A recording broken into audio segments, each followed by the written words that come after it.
सुविधा कार्ड, एक नाम सुविधा कार्ड है इससे। मतलब हम जिधर जाए सुविधा कार्ड कहीं ना वो उतर गड़िया रे मारुति करवा कहीं ना वो उतर हमारा ड्राइवर ने लिए फ्री में तो ड्राइवरी करवा। मतलब ऐसा मजाक बना दिया पूरा गांव में कि मतलब हमको लगा कि हम कौन सा गुनाह लोगों को किए बता के बेकार बता दिए। पैसा तो कोई नहीं दिया सुविधा कार्ड के लिए, लेकिन पूरे गांव में हल्ला कर दिया 10 लड़का मिलकर कि अभी हम लोग के साथ नहीं रहेगा, अमीर बन गया है, अब इसको काम मिल गया है, 5 साल में ये बन जाएगा, कार लेके घूमेगा। बड़ा खराब, कोई कार्ड नहीं बनाया। इनको हमने फोन किया, इनके पास उस समय फोन था, इनको एक्सपोर्टिव लेवल में फोन मिल चुका था। तो हमने अपने मोड़ पर, हमारे घर से अपने बाजार की दूरी 1 किलोमीटर है, एक रुपया वाला बॉक्स चलता था उस समय फोन पर बात करने के लिए। वो बॉक्स लगा रहता था मोड़ पर हमारे दुकान में। वहाँ जाके इनको हमने फोन किया कि भैया बड़ा गजब का काम दे दिए, पूरा गांव में मेरा बेइज्जती हो रहा है। कैसे हम 8-10 लड़का लोग को कल बैठा के रात को समझाएं, हम सोचे कि 6 लड़का भी 1500 कार्ड ले लेगा तो मेरा तो 6 पॉइंट हो जाएगा, इतना अच्छा कार्ड है कौन नहीं लेगा। हंसने लगे फोन पर, बोले आपको क्या लग रहा था 5 महीना से हम लोग घास छीट रहे हैं, इतना आसान रहता तो हम लोग आज इतना साल भर से कर रहे हैं, हम लोग कितना ऊपर में रहते हैं। बोले कैसे होगा भैया मेरा 6 पॉइंट। ये बोले कि यार देखो 3-4 दिन समय बचा हुआ है, ज्यादा दिमाग मत लगाओ, इतना जान लो कि 6 पॉइंट कर लेगा तो तेरा लाइफ सुधर जाएगा। हम बोले भैया वो तो हम समझ रहे हैं, लेकिन होगा कैसे, कोई लेना ही नहीं चाह रहा है, उल्टा मेरा मजाक उड़ा रहा है। बोले एक काम करो, तुम 1500 का जो कार्ड बनाया है ना उसमें कुछ पैसा और लगा दो और अपने ही घर में 7,700 रुपये का कार्ड है लाइफ टाइम का, उस कार्ड को बना लेने से तुमको 2 फायदा होगा। क्या फायदा होगा? वो कार्ड लाइफ टाइम तक चलेगा। 50,000 रुपये का सालाना हॉस्पिटल खर्चा है, पति पत्नी और आश्रित 3 बच्चों के लिए 1 लाख का बीमा है। लाइफ टाइम तक मार्केटिंग करो, यानी 10,000 खर्च करोगे बाजार में 500 रुपया कैश मिलेगा। तो हम बोले ठीक है, लेकिन पैसा 7,700 देगा कौन? माँ बाप से मांगना होगा, उतना पैसा तो मेरे पास था नहीं। हम बोले एक काम करिए, कल मेरा घर आइए, मेरा माँ बाबू जी को हम बोलते हैं, आप उनको समझा दीजिए, पैसा हम ले लेंगे। बोले चलो ठीक है, इतना हम कर देंगे। अगला दिन ये मेरे घर आए, हम अपने माँ को बाबूजी को बैठा के रखे थे, भैया आ रहे हैं, एक तो बड़ी बढ़िया काम कर रहे हैं, थोड़ा सुन लीजिए ना। हमने बोले कि पैसा देना है। आए, मेरे माँ बाबूजी को समझाएं पूरा। मेरे बाबूजी तो उस टाइम कुछ नहीं बोले, क्योंकि साड़ू घर के बगल में इनका घर, तो क्या बोलेंगे इनके सामने। बोले ठीक है बाबू, हम इसका करा देंगे। खुश हो गए, चलो मेरा हो गया कि चले आए। रात को मेरे बाबूजी आए हैं, अल्ले जो गरियाने लगे, साला तुमको हम पढ़ा रहे हैं इतना खर्चा करके, हैं खेत बेच के सब्जी बेच के तुमको हम पढ़ा रहे हैं, अब तुम अब यही सब काम करेगा, फेरी वाला काम, गांव का घूमेगा, क्या इज्जत रहेगा मेरा गांव में? कितना आया कितना चल गया, हम लोग का बाल सफेद हो गया ये सब काम करके, अब तुम चला ये सब काम करके, खबर मेरे सब काम करके मेरा घर से निकल जाओ, बवाल हो गया घर में। हम सोचे नहीं होगा मेरा। लेकिन देखिए होता क्या है कि उस उम्र में जो होता है ना, नवयुवक उम्र में 18-19 साल में एक जिद होता है। एक तो गांव वाला दोस्त लोग मजाक उड़ाया, उसका अंदर में गुस्सा था, ऊपर से बाबूजी धमका दिए, उसका भी गुस्सा चल गया कि आप तो करते करेंगे चाहे जो हो जाए, इतना हम बेइज्जत हुए हैं तो हम करके दिखाएंगे। मतलब अंदर से जिद पैदा हो गया। हम बोले कि भैया छोड़ दीजिए, अब कैसे सुविधा कार्ड में हम पास करेंगे ना, हम समझ लेंगे। हम एक मौसी है हमारी, मौसा जी हमारे धनबाद कोलियरी में बढ़िया पद पर हाजिरी बाबू हैं BCCL में, और LLB भी मतलब वकालती भी धनबाद कोर्ट में करते हैं थोड़ा बहुत। हम उनके यहाँ चले गए और जा करके हम मौसी को बोले, मौसी हम एक काम, मतलब मेरा गांव में पारा टीचर का वैकेंसी निकला है और हम अप्लाई किए थे तो मेरा सिलेक्शन हो गया, क्योंकि इंग्लिश ऑनर्स मेरा गांव में कोई नहीं था उस टाइम में, और इंग्लिश ऑनर्स करने वाला पहला स्टूडेंट थे अपने पंचायत का, तो मेरा सिलेक्शन हो गया है, लेकिन उसमें 10,000 रुपया डोनेशन मांग रहा है, आप हमको 8,000 रुपया हेल्प कर दीजिए, 2,000 मेरे पास पॉकेट में है। मतलब अपना बचपना वाला बुद्धि हम लगा दिए। अब मौसी बोली, अरे बेटा अगर 8,000 में तुमको सरकारी नौकरी लग रहा है तो क्यों नहीं मदद करेंगे। लेकिन मौसा को आने दो, 2 बजे खाना खाने के लिए वो कोलियरी से घर आते हैं, तुमको हम पैसा मंगवा देंगे। लेकिन हम मौसा से मिलना नहीं चाहते थे, क्यों? क्योंकि पता था मौसा मेरा वकील है, वो इतना दिमाग चाटेगा कि हमको सच बोलना पड़ेगा, और सच बोलेंगे तो हो सकता है मेरे गाँव का दोस्त के जैसा इनको भी पैसा नहीं देगा। तो हम बोले मौसी आपके पास थोड़ा तो जुगाड़ करके दे दीजिए ना। मौसा कितना बजे आएंगे, आज हमको लास्ट डेट है, जमा करना है। बोले नहीं बेटा ज्यादा पैसा नहीं है घर में, बैंक में है, मौसा को आने दो ना, हम मंगा देंगे। फिर हम बोले चलो मरना क्या नहीं करता, 2 बजे तक इंतजार किए, मौसा जी आए, खाना वाना खाए। अब मौसी बोली कि देखिए ना प्रमोद आया है कि कहाँ इसका नौकरी में क्या लग रहा है, बेचारा को मदद का जरूरत है, मदद कर दीजिए। तो मौसा बोले हाँ बेटा कहाँ काम लग रहा है। हम बोले मौसा उस समय पारा टीचर का बड़ा जबरदस्त बहाली हुआ था 2007-8 में, बोले पारा टीचर का नौकरी लग रहा है मौसा, हमको 8,000 रुपये हेल्प कर दीजिए। क्योंकि देखिए हम बचपन से पढ़ने लिखने वाले लड़का थे, matric first class, inter first class, graduation first class, मतलब कभी भी गलत संगत में हम थे नहीं, दारू पीली गुटखा ये सब कभी नहीं किए। तो हमको इस चीज का फायदा मिला। फायदा क्या मिला कि मेरा मौसा मौसी मेरे ऊपर डाउट नहीं किया कि झूठ बोल रहा है। हमको बोले मौसा के ठीक है खाना वाना खाओ, खाना वाना खिलाए, स्कूटर था उनके पास बैठाए, ले गए एटीएम। फुटकी एक जगह हमारे धनबाद में फुटकी, वहाँ ले गए एटीएम से पैसा निकाल के हमको दे दिए। अब देखिए जब हम पैसा पकड़ रहे हैं मौसा जी के हाथ से तो मेरा हाथ कहाँ पड़ा है? क्यों?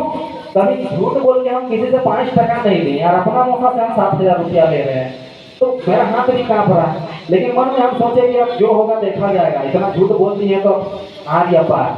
पैसा दिया और तुरंत हम टेकर पकड़े, भाड़ा गाड़ी, ऑफिस में जाके बैठे हुए थे ये सर, हम इनको पैसा दे दिए। हम बोले आप पैसा पकड़िए, मेरा प्रमोशन कराइए। बोले अरे यार कहाँ से गए तुम पैसा इतना जल्दी? इनको हम सारा कहानी बता दें, ऐसा ऐसा बोल के मैं, अब इनको भी थोड़ा देर के लिए शौक लग गया कि एक तो इसका माँ बाप बोला हो कि मेरा लड़का से 1500 ठग लिया, ऊपर से इसके साथ घूम फिर के आप देखो झूठ बोलना सीख गया मेरा लड़का। हम बोले अब आप समझिए मेरा इज्जत बेइज्जत क्या होगा, अब आपको मौसा मौसी को समझाना पड़ेगा सुविधा कार्ड क्या है नहीं है, जो डूबेगा उगेगा, आप समझिए पैसा पकड़िए। अभी कुछ देर सोचने के बाद अच्छा ठीक है जमा करिए, आप फॉर्म भर दीजिए, अब फॉर्म में मौसा के नाम से साइन करके आप जाइए जमा करिए। हम सोचते हैं कुछ, ये बोले कि ठीक है पहले कार्ड वार्ड आने दीजिए बन के। एक सप्ताह में कार्ड बन के आ गया, मेडिकल का सर्टिफिकेट आ गया, बीमा का सर्टिफिकेट आ गया। उस सारा हम लोग डॉक्यूमेंट पहले इकट्ठा किए, एक फार्म फाइल में भरे और हम इनको लेके मौसी घर चले गए, क्योंकि अब इज्जत भी तो बचाना पड़ेगा ना, क्योंकि झूठ बोल के पैसा लिए तो आज नहीं तो कल तो मेरे घर में पता चलेगा ही। तो हमने इनको लेके चले गए मौसी का घर। फिर दोबारा संडे का दिन हम लोग चुने कि संडे को मौसा घर में रहते हैं, छुट्टी रहता है ड्यूटी में, और वहां जाके मौसा के सामने हम इनका परिचय करवा दिए। और मौसा भी इनको जानते थे क्योंकि इनके घर के बगल में हमारा मौसा घर है, तो साड़ू भाई के मतलब रिश्ते से इनको जानते थे। बोले अरे इनको पंडित जी बोलते हैं, बाबा आप आए, क्या बात है बोलिए। इनको परिचय कराने के बाद बोले देखिए हमको इनको काम में लगाए हैं, वही काम आपको समझाने आए हैं। इनको सर जो है हमारे मौसा जी को पूरा सुविधा कार्ड के बारे में बता दिए। 1 घंटा मेरा मौसा जी कुछ नहीं बोले इनको, पहले सुने प्रेम से, हमको लगा कि वाह काम बन जाएगा मेरा, पूरा सुने। 1 घंटा के बाद मेरा मौसा जी से सवाल जवाब शुरू किए, कंपनी कहाँ की है, कब से शुरू हुई, इसका रजिस्ट्रेशन नंबर कितना है, इसका चेयरमैन कौन है, कहाँ का है, इसका ऑथराइज कैपिटल कितना है, बेटा मतलब हम सोचे हम लोग अंदर से डर गए कि अब यहाँ काम नहीं होगा, इतना सवाल। लेकिन सर भी मानना, हम मानना पड़ेगा सर को भी, सर एक एक चीज का जवाब दिए क्योंकि पूरा ट्रेनिंग लिए हुए थे। और सारा चीज समझने के बाद ये बोले कि प्रमोद आपके यहाँ से जो पैसा लेके गया है ना मौसा, इसी में लगाया है। मौसा हमको कुछ बोले नहीं, बोले यार कहाँ गया, हम तो छत में भाग गए थे पहले, उसको बुला। हम आए डर के नीचे, बोले यार तुमको हम पढ़ा लिखा लड़का समझते थे, तुमको इस काम को ही अगर करना था तो झूठ बोल के पैसा लेने का क्या जरूरत था? अगर यही वाला चीज तुम हमको समझाता तो क्या हम अनपढ़ गंवार आदमी है, नहीं समझते क्या? हम मन में सोच रहे मौसा ये लोग बतिया अभी बोल रहे हैं, बोल जो जिस समय बताते था तो कितना आदमी को हम बता के देख लिए, आप भी नहीं देते। हम मन में ऐसा सोचे, फिर हमको भी थोड़ा सा खराब लगा कि मौसा मेरे बारे में पता नहीं क्या सोच रहा होगा। फिर बोले प्रमोद हम तुमको एक चीज बोलेंगे कि तुम पढ़ लिख के क्या करेगा नहीं करेगा ये तो हमको भी नहीं पता, लेकिन ये जो सिस्टम तुम लेके आया है ना, अच्छा सिस्टम है। क्यों? क्योंकि हम बीसीसीएल में नौकरी कर रहे हैं लगभग 10 साल से, और 60 साल की उम्र तक हम नौकरी करेंगे तब जाकर हमको रिटायरमेंट मिलेगा। हर एक सिस्टम को पहले हम इंक्वायरी किए, सर्च किए, और हम उनको बता रहे हैं कि बहुत बेहतरीन सिस्टम है, क्योंकि इस सिस्टम में किसी तरह का कोई लायबिलिटी नहीं है, यहाँ किसी तरह का लोगों को पैसा का रिस्क नहीं है। और इस सिस्टम में एक काम करो, हमको भी ज्वाइन करा दो, क्योंकि हम सरकारी नौकरी में हैं, हम तो काम नहीं कर पाएंगे, तो मौसी के नाम से एक फॉर्म भरो। और उसी टाइम मेरे मौसा जी भी 7,700 चेक काट के दिए मौसी के नाम से कि कोड लेंगे इसका मौसी के नाम से, और इसका एक ज्वाइनिंग लगा दीजिए मौसी का।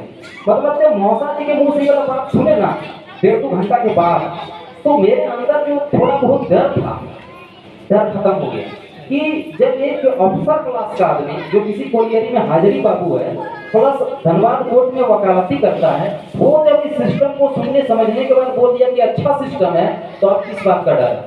और यकीन नहीं करिएगा आप लोग, उस दिन से जो हम यहाँ काम करना स्टार्ट किए, बहुत तरह का लोग बोले डूब जाएगा, भाग जाएगा, कितना आया कितना चला गया, क्या तुम ये सब पढ़ लिख के कर रहा है बाबू, इस सब में कुछ नहीं होता है, बड़ा बड़ा बात होता है। आज तक कोई बना दिखा लिखो आदमी, किसको कार मिला मेरा गाँव में, हम भी सोचते थे। लेकिन मौसा जी के बोलने के बाद ये सब हम सोचना बंद कर दिए और हम काम करते रहे। नतीजा देखिए 5 साल मेरा पूरा हुआ 2012 में। 2013 फरवरी का महीना 25 फरवरी 2013 को हम लोग धनबाद में एक बहुत बड़ा प्रोग्राम हुआ था, स्थापना दिवस। हर साल 25 फरवरी को स्थापना दिवस मनाती है कंपनी अपना, और उस प्रोग्राम में प्रत्येक साल झारखंड सरकार से प्रतिनिधि के तौर पर, मुख्य अतिथि के तौर पर कोई न कोई मंत्री आते हैं।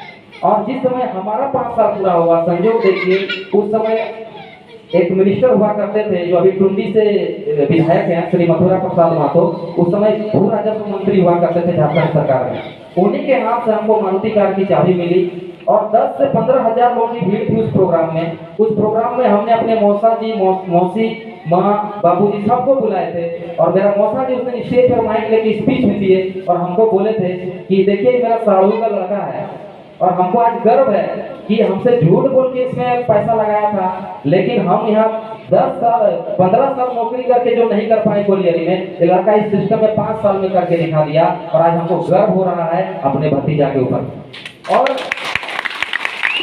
मतलब वो जो प्रोग्राम में हमको एक वहां से सीख मिला कि देखिए इस दुनिया में आपको हिम्मत देने वाले बहुत कम लोग हैं। क्या सही है क्या गलत है ये किसी को नहीं पता है, इतना एक्सपर्ट लोग नहीं है दुनिया में जो किसी भी काम को देख के और सुन के आपको बता देगा कि 10 साल बाद क्या होगा इसमें। आज देखिए देश में क्या हाल हो गया, हम थोड़ा सा वर्तमान स्थिति पर आप लोगों का ध्यान आकर्षित कराना चाहेंगे। अभी रेलवे का एनटीपीसी का जो रिजल्ट आया है, रेलवे में सरकारी नौकरी है ना रेलवे, आज क्या हाल है बिहार में देखिए रेलवे को फूंक दिया गया। जितना स्टूडेंट लोग हैं वो रेलवे का रास्ता रोक दिया, रेलगाड़ी में आग लगा दिया, यानी नौकरी नहीं मिल रहा है। आज इस सिस्टम की देन है कि हम लोग जैसे लोग जो पढ़ लिख के क्या करते कुछ समझ में नहीं आ रहा था, हम लोग 5 साल काम किए और हम लोग की जिंदगी यहाँ बदल रही है। आज वो सारा वीडियो आप लोग के पास इस तरह का मोबाइल फोन होगा, आप लोग अपना अपना मोबाइल फोन में जाके सर्च कर सकते हैं कि हमने जो कुछ आपको बताया वो कितना सही बताया, कितना झूठ बताया, कितना बना के बोले।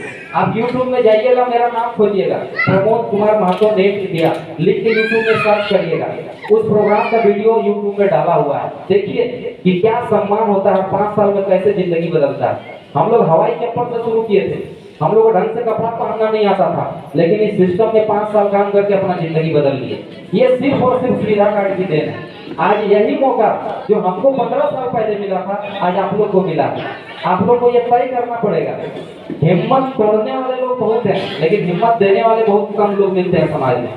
आप लोगों को फैसला करना पड़ेगा कि अभी 25 साल 30 साल 40 साल से जो जिंदगी आप जी रहे हैं, आप उसी में अगर खुश हैं तो फिर सुविधा कार्ड में काम करने की जरूरत नहीं है, आप उसी जिंदगी में रहिए। लेकिन अगर थोड़ा सा भी 0.25% भी अगर लगता है कि यहाँ पे ऐसे संगत में रह के, सिस्टम में रह के आने वाले 5 साल में आप जिंदगी बदल सकते हैं, तो एक सुविधा कार्ड हमको रास्ता मिला है, इस रास्ता पे हमको चलना है। और जो भी व्यक्ति चला है, आज आपके सामने लोग आप ही के गांव घर के आए, आज उनका जिंदगी बदल रहा है। तो हम ज्यादा कुछ नहीं कहेंगे, बस जिस तरह से हम लोगों ने विश्वास किया, भरोसा